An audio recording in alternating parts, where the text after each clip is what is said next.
Барлықтарыңызға ассалаумалейкум. Қобыланды Батырдан сәлем. Бүгін Ақтөбе мен Қызылжар арасындағы 15-ші тур КП ойындары өтеді. Ақтөбе үшін өте маңызды ойын. Негізі әрбір ойын маңызды ғой, себебі чемпиондыққа нық қадаммен келе жатырмыз. Чемпион боламыз десек, әрбір ойынды жеңіске айналдыруымыз керек. Сондықтан өзіміздің Ақтөбе клубымызға жеңіс тілейміз. Ал сіздер, құрметті достар, менің YouTube парақшама тіркеліп қойсаңыздар, себебі ең бастысы қазір бізде монетизацияға жету үшін 1000 подписчик керек болып жатыр. Рахмет. Мына жақта ойыншылар алаңға шығып жатыр.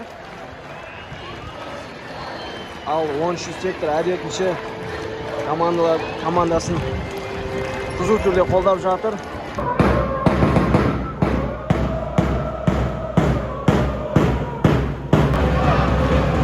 Доба.